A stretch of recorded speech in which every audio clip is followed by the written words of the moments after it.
Bismillahirrahmanirrahim. Assalamu alaikum. Welcome to NEWSROOM. I'm your host, Khalid. Today is the 5th of December 2022. The last month of the year is upon us and we've got lots to discuss with you today. We'll begin, ladies and gentlemen, with the state of terrorism as far as the region and Pakistan is concerned. Foreign Office spokesperson Mumtaz Zahra Baloch has said that Pakistan remains steadfast as far as its commitment to combat terrorism is concerned. She has also said that we have seen reports that the Islamic State Khorasan province has accepted responsibility for the terrorist attack on the Pakistan embassy in Kabul, but the veracity of these reports are being verified and confirmed independently in consultation with the Afghan authorities. This said, also our Foreign Minister Bilawal Bhutto Zardari Sahab has said Pakistan will work with the Afghan interim government to address the challenges posed by terrorist outfits. This he was giving to an international news outlet, this interview. This said what is being done as far as the different terrorist outfits, whether it be ISK, whether it be TTP or others, who are trying to not only disrupt relationship between Afghanistan and Pakistan, but also destabilize Pakistan. This is going to be our first segment. Our second story, ladies and gentlemen, today concerns Israel and Palestine.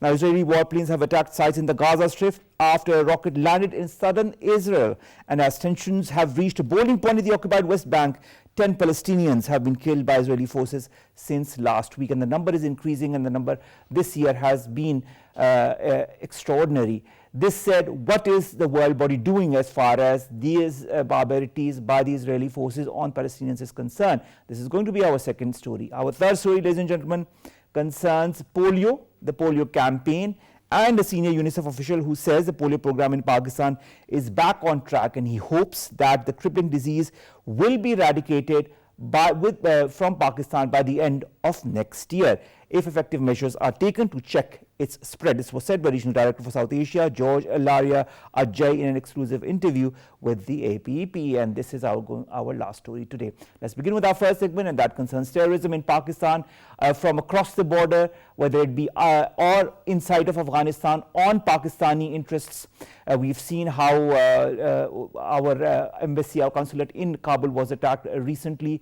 We have also seen how there are incursions from across the border into Pakistan. Different incidents have occurred in the last few months. What is this all leading to? Who are behind it, and what needs to be done more? In the following report.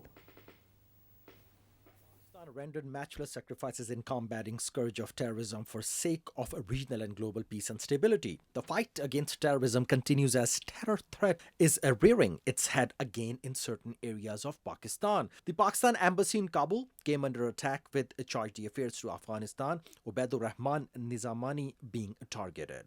Highlighting risks posed by resurging militancy, Foreign Office is verifying reports about the militant Islamic State group's claim that it had carried out attack on the Pakistan embassy in Kabul. Foreign Minister Bilawal Bhutto Zardari emphasized that Pakistan will work with Afghan interim government to address the challenge posed by terrorist outfits. Pakistan's Special Representative for Afghanistan, Mohammad Sadiq, urged for collective efforts to defeat the menace of terrorism. The resurgence of militancy raises grave concerns, and interim Afghan government has to honor commitments on security issues to garner international support, which the people of Afghanistan need desperately against the backdrop of humanitarian and economic crisis. Pakistani nation had endured unprecedented sacrifices in war against terrorism, which should be acknowledged by the world, and Pakistan remains steadfast in its commitment to combat terrorism. The attempt to take over Pakistani nation through terrorism will not reach its goal today or tomorrow. We all know about the attack that happened on the Pakistani embassy in Kabul. We also know that the ISK has said that it is behind this attack, but of course the veracity is being confirmed of this very confirmation from the ISK, whether it was behind it or there was some other element. There's also an official US report to the Congress that has expressed doubts about the Afghan Taliban's ability to counter the IS. This has been said by a CRS report that talks about the potency of the ISK threat and the Taliban's self-asserted ability to counter the group without external assistance. This is the Congressional Research Service, otherwise known as the CRS. It also has pointed out that the ISKP has opposed the Taliban since the 2015 establishment. It viewed the Taliban Afghanistan-focused nationalist political project as counter to the Islamic State's universalist vision of a global Caliphate. This is also known as Daesh. We've been joined by Hassan Khan, who's the editor, special reports and journalist. Thank you very much, Hassan, to have joined us. Hassan, when you look at what has happened when we at the Pakistan embassy in Kabul, when you also see the comment that has been made by the Foreign Office spokesperson, at the same time you also hear of our foreign minister talking to an international media outlet when he says that he wants to work with the Afghan interim government to address the challenges posed by terrorist outfits. This and the visit of Hina Rabbani Kharsaba very recently to Afghanistan.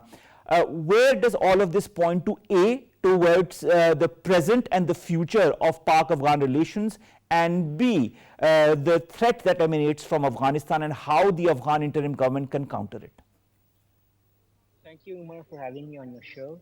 First of all, I would like to say that for Pakistan, Afghanistan is a crucial market due to its access to the Kars region. And from that perspective, I think engaging the Afghan Taliban is must in terms of trade and economic activities. But in terms of security, I would say that Pakistan and Afghanistan have had a long, frosty relation, and which dates back till since the independence of Pakistan as well, back in 1947. And Afghanistan has remained a hub of militant activity for the last 40 years or so, and that is an unfortunate scenario which has spiraled out of control in the last couple of years as well. And for Pakistan, we have seen that its border regions are porous, and the security is spread out, and we cannot hold that region, on a consistent, stable, consistent stability. My apologies. All right. But Hassan, when you look at the statement by the Pakistan's Foreign Office, when you look at the resolve that is there from the Pakistani side to work together with the Afghan interim government, Exactly. when you also see the rising terrorist threat that emanates from the Afghan soil, how important is this collective resolve to work together in order to thwart terrorist elements that emanate from Afghanistan into Pakistan or against Pakistani interest in Afghanistan? Do you feel that there is that resolve that is present in the Afghan interim government to work together with Pakistan on that? I think it is up to the Afghan government to decide what they want to achieve.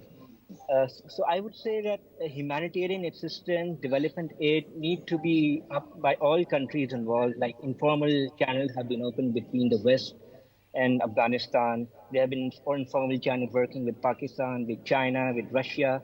So development aid and humanitarian assistance can reduce the impact of terrorism in the long run, because poverty and unemployment are one of the core reasons why people move toward such dastardly action eventually, especially when they are teenagers in their early 20s. And that is one of the key factors why Pakistan and Afghanistan need to work together on state level and on military levels as well. I mean, Afghan Taliban, of course, we have informal, channels open with them. We don't recognize them officially, but they are our partners in peace in the long run. And if we need access to the Kars region, if we need investment in the region, if we need to move towards geoeconomics, then security and needs to be the primary factor, one of the primary factors to defeat terrorism.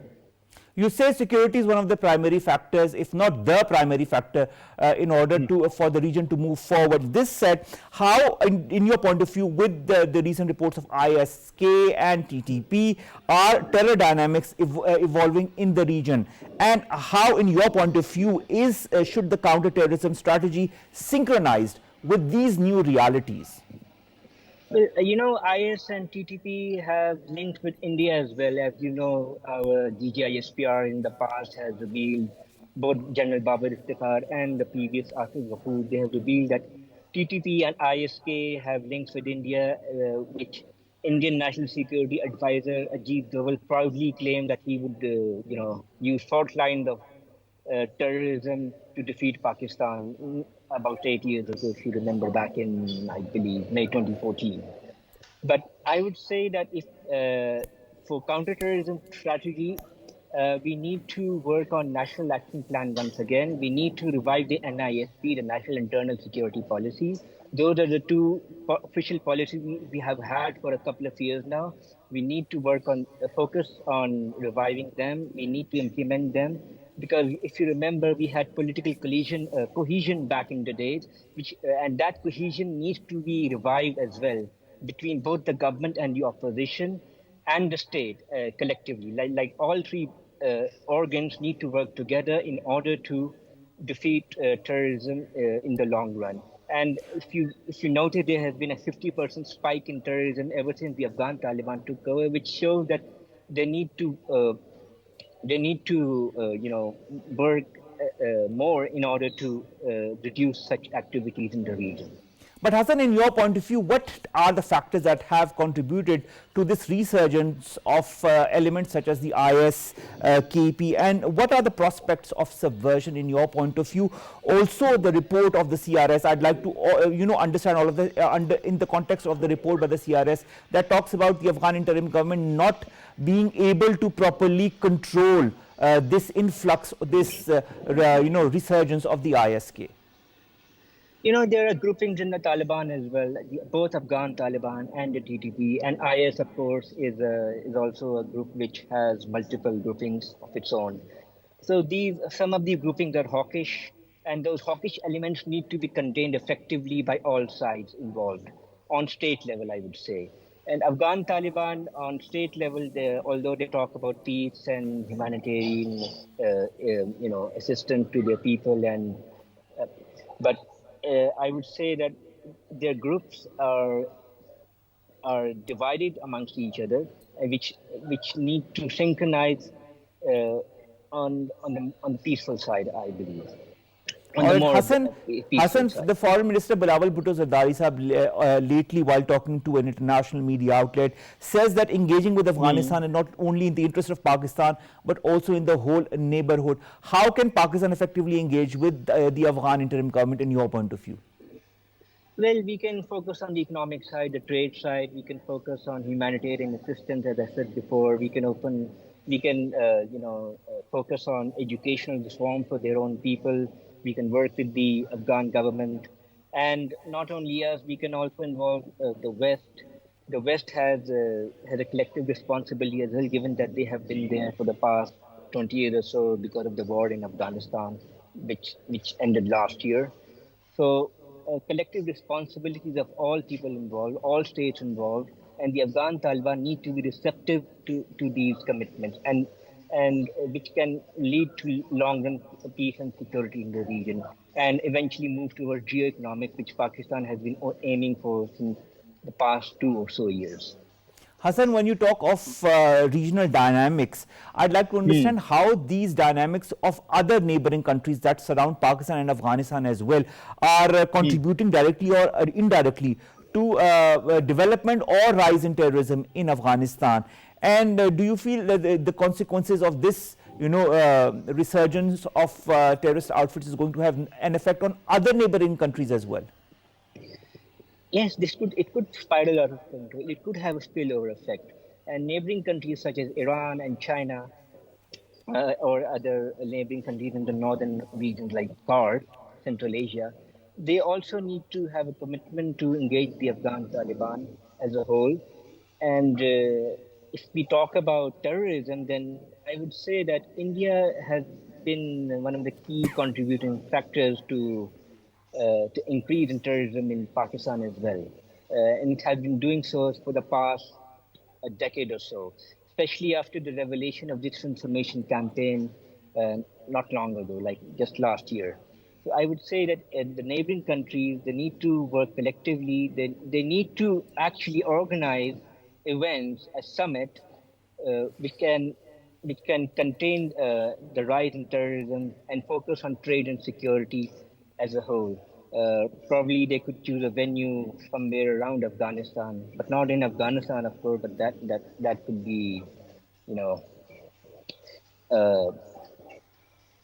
an issue for all region, all involved neighbors in the All region. right. But Hassan, I'd like to understand something. As far as the TTP is concerned, which is trying to destabilize Pakistan through the recent events that we've seen yeah, in different parts of KP or other areas of Pakistan. Our foreign minister has said that the TTP has been involved in terrorist attacks against Pakistan in the past. Those are still going on. Then we see what happens on the Pakistani diplomatic area in Kabul. Do you feel these events are interrelated? Do you feel that there is a nexus in between the TTP and the ISK, or these and other terrorist outfits? Are they trying to strengthen themselves? What's your take on that? no doubt they are regrouping themselves. They're trying to send a message to Pakistan and the region as a whole that we are here to stay. And it's a message that we will not allow any kind of economic development, any kind of aid to thwart our own efforts to destroy the region as a whole. So TTP and ISIS are actually two sides of the same coin. They're talking with them has actually resulted in their regrouping. So I would say that the talks should not have been held. And those talks are the reason why it's a repetitive cycle of talks, actually. We have seen it in 2009 as well. We have seen this in 2013 as well. And we have seen this in the past 2 or so years as well. That hasn't led anywhere. So in my opinion, what we need to do is we need to work collectively to fight against them. And we need to enable a strategy which can bring we can impoverish people into the mainstream society through aid, development, education reforms, and that would lead to some stability in the long run. Hassan, you had said that the National Action Plan needs to be revisited, as well as the counter-terrorism Revived as a strategy. whole. I would Yes. say revived. In your point of view, which are the elements that need to be revisited? Well, we need to revisit the rehabilitation efforts of the people, because in the last 7 or so years, we have seen that there has been some efforts to contain extremism, to the uptick in extremism. There have been efforts to contain that, but in recent times, I've seen that those efforts aren't bearing the fruits. So I think those efforts need to be revisited, and I think the new army leadership, they can do something about it. And I think they have a resolve to defeat terrorism as a whole, for both Eastern and Western front. Because on the Eastern front, we have seen there's a long-term peace with India as well because of the LAC ceasefire since last year. But I think what the statement from India, the statement from India, they are sending a message that Pakistan should be prepared for a multiple front war, and General Asim Munir can somehow work with the political leadership to contain all these threats on both sides of the border. And finally, Hassan, in the wake of the latest statements that have emanated from the United States, do you feel that we are going to have a stronger Pakistan-US strategic relationship as far as eliminating, on the aspect of counterterrorism and eliminating terror threats such as the TTP is concerned? Because, of course, the Washington has of late pledged support for Islamabad's anti-TTP efforts. Do you feel this is going to realize itself into a robust relationship as far as countering such threats is concerned? Yes, on that front, I would say US and Pakistan have a long-term relationship. It has been there for decades, ever since the Cold War days, I would say, ever since the Afghan Afghan war. I think that shall continue to reign on the same trajectory, and this could bear some fruits to defeat terrorism in the long run. But I would also like to add that US is engaging the Taliban on its own, the Afghan Taliban I'm specifically talking about. So they have reduced their dependence on Pakistan, and Pakistan needs to act on its own interest as well. So Pakistan and the US, although they are working on parallel level with Afghan Taliban, their ultimate aim is the same, for peace in the region in the long run. And indeed, peace is which extremely important for the region and for Pakistan as well, for this region to further stabilize itself and move towards prosperity and stability. Thank you very much, Hassan Khan, to have joined us and to have talked to us about this very important topic, and that is terrorism in Pakistan emanating from Afghanistan, and also terrorism within the Afghan soil, as we've seen the example of the attack that happened on the Pakistan embassy in Kabul. Let's come to our second segment, and that concerns Israel and Palestine. Israeli warplanes again attacked sites in the Gaza Strip after a rocket landed in southern Israel. 10 Palestinians have recently been killed by Israeli forces since last week, and the spate of such incidents continues. More in the following report. A number of separate but interrelated incidents in occupied Palestine indicate Israeli campaign of aggression, and fragility of situation underscores urgency of changing dynamics on ground. Economic and social repercussions of Israeli occupation on the living conditions of Palestinians in occupied Palestinian territory are deteriorating. In fresh act of Israeli settler terrorism, Israeli warplanes have attacked Gaza Strip, followed by shooting at point-blank range of a young Palestinian man, Omar, in broad daylight. The Palestinian Foreign Ministry condemned the shooting of Mufle as tantamount to an execution, and Palestinian activists and social media users are using the hashtag Hawara execution in Arabic, calling for a response to crimes by Israeli forces. Israeli atrocities continue with impunity in occupied West Bank, where 10 Palestinians have been killed by Israeli forces since last week. The European Union's foreign policy chief, Josep Borrell, released a statement saying that such unacceptable facts must be investigated and there must be full accountability. Earlier, Amnesty International has called on the International Criminal Court to investigate possible war crimes following unlawful attacks committed during Israel's deadly assault on the Gaza Strip in August. The deteriorating security situation of occupied Palestine has exacerbated plight of besieged Palestinians and necessitated ways of restoring calm and pursuing an equitable, transparent political solution. Now, of course, as you know, Israeli warplanes attacked sites in the Gaza Strip after a rocket landed in southern Israel. Tensions have reached a boiling point, not since now, but since quite some time, since these atrocities have kind of gained momentum in the occupied West Bank. Dr. Salma Malik, who's a foreign affairs expert, joins us online. Dr. Salma, it's a pleasure to have you on board talking about a very important topic, and that is the Israel-Palestinian tensions. Now, the U.S. Secretary of State, Anthony Blinken, has pledged to oppose Israeli settlements or annexation in the occupied West Bank. In your point of view, how is this stance from the US going to shape the strategy of the new far-right Israeli government? Well, thank you so much, Omar, for having me on board.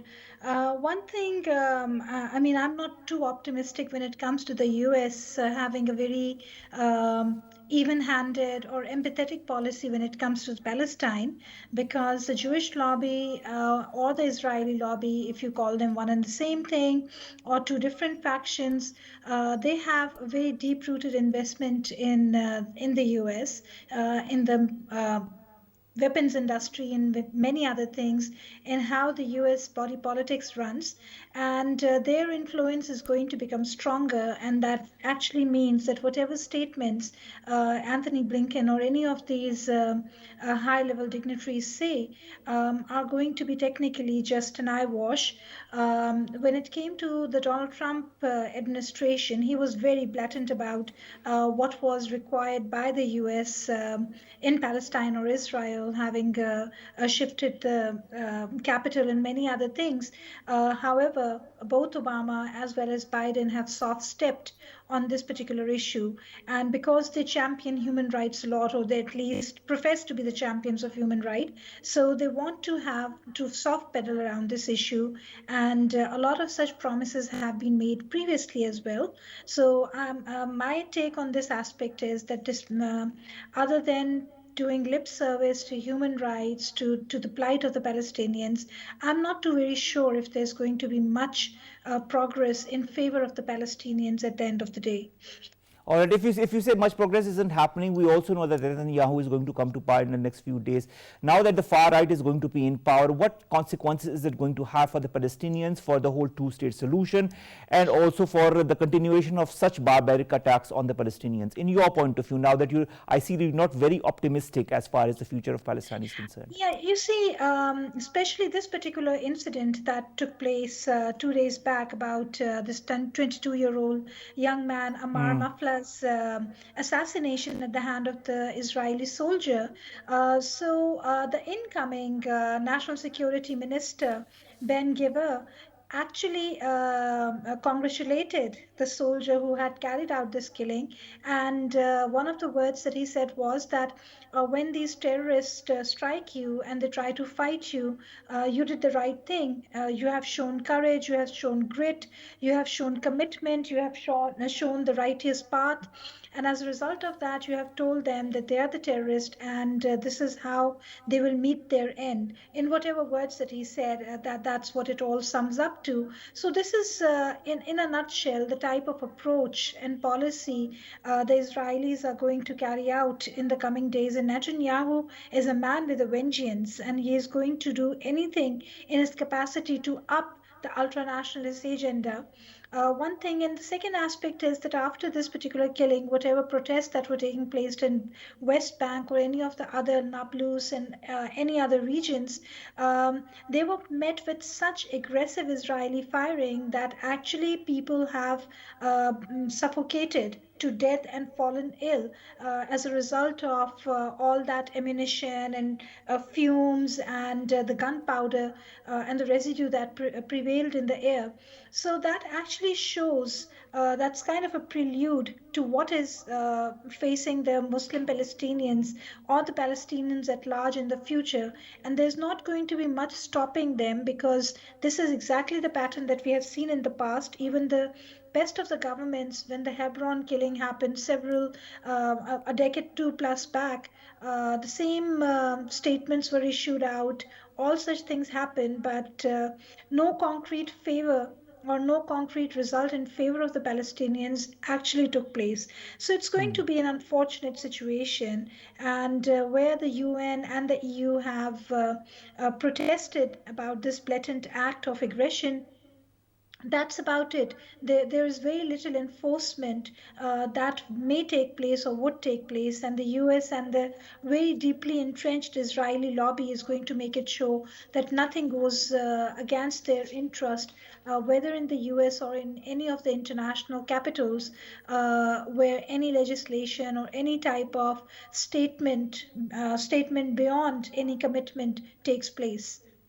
Dr. Salma, you talked about the European Union. Do you feel that they have some kind of a power or a say as far as changing the current mindset of Israel is concerned? Because you yourself have said that as far as the US is concerned, that doesn't seem to be happening or might not happen. As far as statement is concerned, it might happen, but as far as action is concerned, it might not happen. And then we have Netanyahu, the ultra-right nationalist who is coming to power, and you have yourself said he's coming back with the vengeance.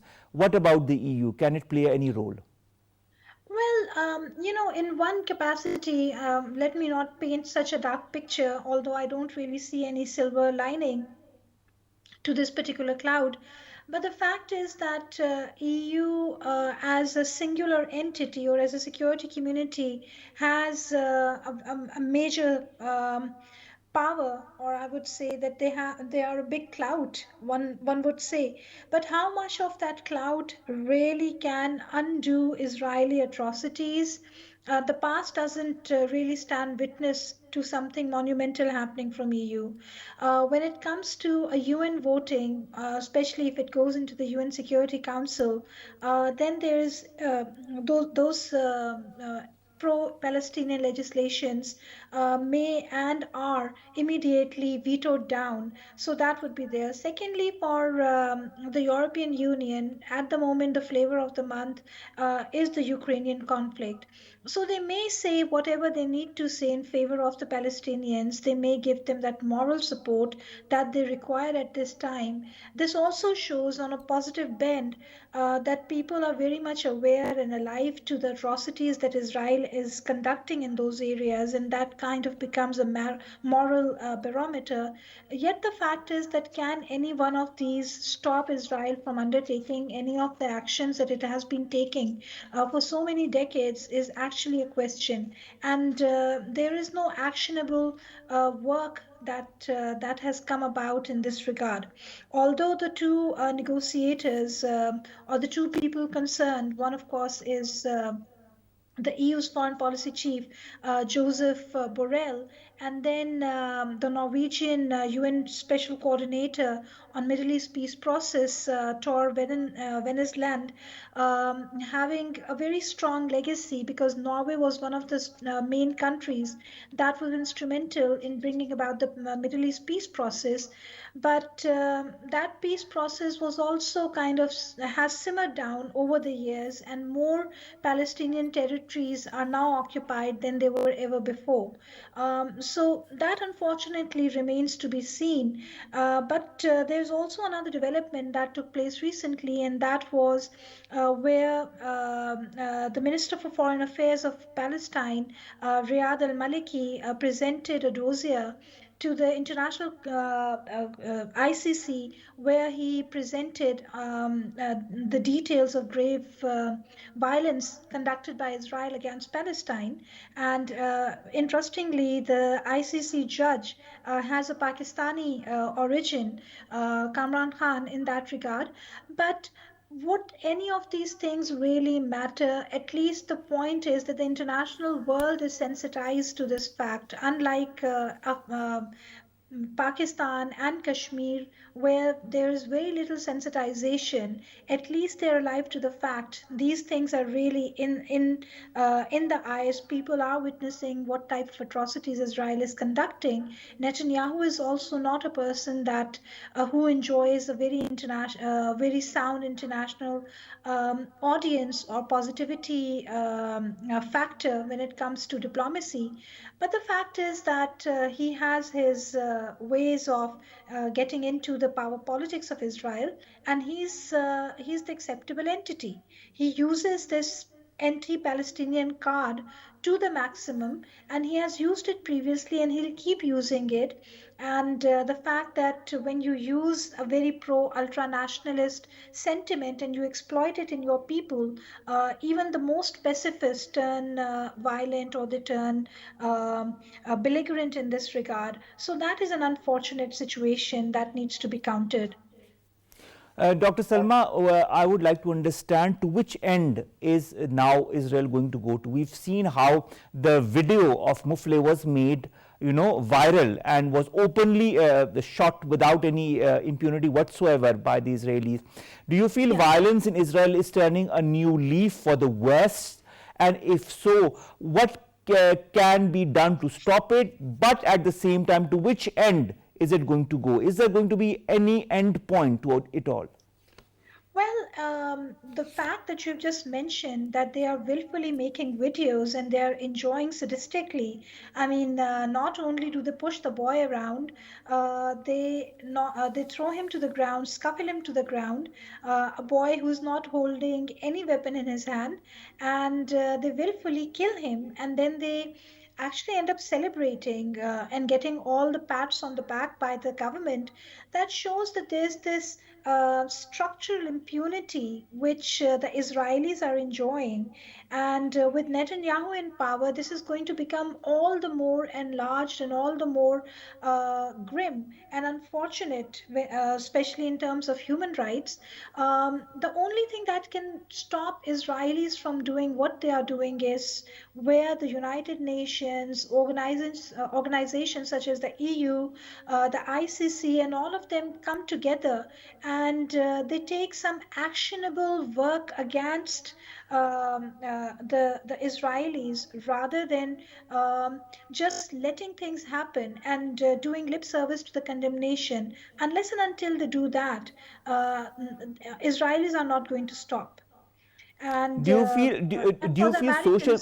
Yes. Yes. Dr. Salma, do you feel social media activism can play any kind of role in order to completely unearth the atrocities by Israel to the world, maybe to those communities or the youth that do not know much about what is happening or are not into the violent activities? And B, can it have any effect on it? These things are happening. They're even happening in case of Kashmir. They're happening much more vigorously in case of Palestine. But then we also see that these entities such as the Israelis or the lobbies that are representing ultranationalists, they have very intelligently maneuvered themselves in such a situation that they even hold reins of the media, even the social media. And many a times, a lot of these things are censored by the social media. And as a matter of fact, I mean, the level of impunity Israel enjoys is of this nature, where they willfully put this act of war crime, if we may call it a war crime, or a hate crime on screen for everyone to see, and feel that the Israelis have complete power over everything. So, how much can the social media do? There are still a lot of campaigns, there are a lot of hashtags, there's so many things that are happening. And if they were able to give the Palestinians back their homelands, that would have been a wonderful thing. Would they be able to do whatever? At least they help in sensitizing and informing people as to what the Israelis are doing, kind of exposes them. But the only thing that can deter the Israelis from carrying out whatever they are doing and from lessening their ugly power and hold on Palestine, or the atrocities that they're doing, is when the international community, especially led by the US, which calls itself the champion of human rights, sanctions Israel or makes it show that Israel complies on human rights records and there is no further occupation of the Palestinian territories.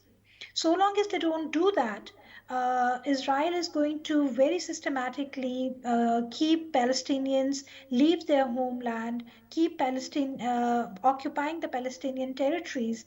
And as it is very much visible on the internet, where they show 4 to 5 maps of this area, which is now more predominantly Israeli than Palestinian, which was all Palestinian at one point with small dots that represented the Jewish communities or Israel.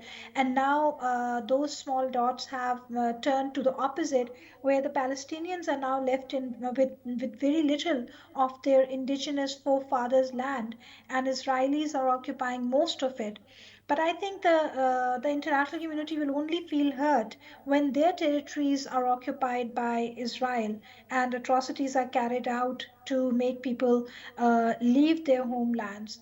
For them, it is very easy to push the Palestinians out so long as they're not getting hurt and That is so true. they're That is turning a so true. convenient But blind eye. I don't know how that is going to happen, and how the international community, maybe if this escalates and this goes beyond Palestine only, then maybe there might be some action. But you reminded me of the United Nations that celebrated the International Day of Solidarity with the Palestinians on the 29th of last month. This is what they celebrate every year. We had a very strong message by Antonio Guterres, the United Nations Secretary General, on the occasion when he talked about the growing number of Palestinian civilians who have lost their lives. He also talked about the drivers of conflict that included ongoing occupation, settlement expansion, home demolitions, evictions that heightened despair and hopelessness. Can the United Nations do something, or do you feel they will always be vetoed by countries that have a deep-rooted interest in Israel, such as the United States of America? Very simple answer, yes. It's always going to get vetoed because of those powerful countries' deep-rooted interest in Israel and Israel's deep-rooted interest in those powerful countries. But at the same hand, whenever you talk to a UN interlocutor, one thing that the UN representatives would always say is that UN is as strong as the member states make it to be strong. So unless and until the member states play their maximizing role and assert also the pressure on the US and other countries who may veto anything that is pro-Palestinian or anti-Israel, this practice is going to continue. But if the international community decides to join hands and prevail upon these veto powers, that you are not going to further kind of legitimize Israel's illegitimacy, this practice is going to continue. So, yes, the social media definitely has a role in sensitizing people. It is also has a role in putting pressure on respective governments, if those respective governments then put a pressure on the big powers on the UN platform, the UN may end up performing very well. Otherwise, these two oldest agenda items on the UN platform, Palestine and Kashmir, will remain the way they are. And we've also seen Netanyahu in one of his departure tours to India coming and telling his beloved friend Narendra Modi that you should Palestinize Kashmir. And that's precisely what Narendra Modi ended up doing. And again, we see that the international community remained quiet about it. So, this is how unfortunate and ugly the international order can turn out to be. Finally, where does that leave the two-state solution, Dr. Salma? The UN upholds it, the European Union upholds it, along with Jerusalem as a combined, unified capital, whatever it may mean. It may remain a dream. One can only hope and pray that in the near future, at least that two-state notion becomes viable, and the Palestinians are accorded more space than they are at the moment, and you don't end up having a small Vatican state size country called Palestine in the midst of an extremely hostile Israel. That again would be two states. So this thing is not being really distinguished that there should not be any further occupation of land or territory. Although the point that you have just made about the 29th November, Kashmir Solidarity Day remains exactly where it is, but no one is preventing this ugly occupation and encroachment by Israel. So that is something which is very worrying.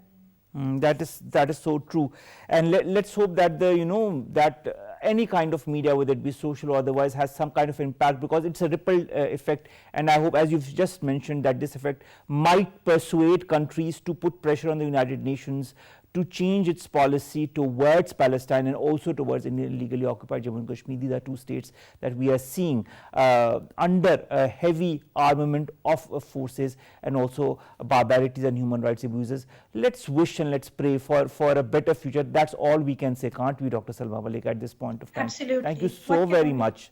Thank you so very much to have joined us. That was Dr. Salma Malik talking to us about the Israel-Palestinian conflict and how Israel is wreaking havoc on the Palestinians of late. The Israeli aggression has increased manifold in the last few weeks, and must have, of course, now with Netanyahu coming into power, that is going to further increase, because he is an ultra-right nationalist who, of course, has a very strong agenda in mind. Let's come to our last story, ladies and gentlemen, that concerns UNICEF. We try to end on a positive note, and the regional director of UNICEF for South Asia, George Laraya Jay, has hoped that polio will be eradicated from Pakistan by the end of next year, that is 2023. Well, next year is just 1 month away, but by the end of 2023, he says that current data that they have obtained suggests that the virus is now under control in the country. He also said that Pakistan was in a much better position today to eradicate polio than it was a year ago. We've seen the amount of wild polio cases that have emanated from different parts of the country, and that was quite worrisome. So this comment comes as a very good sign, as a good omen for the future of polio and the eradication of polio from countries such as Pakistan is concerned. He also said that the efforts of polio eradication by the government are quite appreciated, and he recalled that Pakistan was the first country to launch an ambitious program for training of its health workers to support the national immunization programs. Also, as per the UNICEF's Children Climate Risk Index, children in Pakistan were at extreme high risk of the impact of climate change, ranking 14th out of 163 countries and regions. The UNICEF official finally said that we must prepare children to live in climate change world through climate change education and green skills training. That plus eradication of polio might help our future generation, ladies and gentlemen, to be strong enough to take Pakistan to another level as far as developed nations are concerned. We can only hope, we can only have that collective resolve to move Pakistan in the right direction, and that is the need of the day. With that, we come to an end of today's newsroom. We'll see you inshallah tomorrow with news story segments that pertain to us, you and Pakistan. Stay tuned. Allah Hafiz.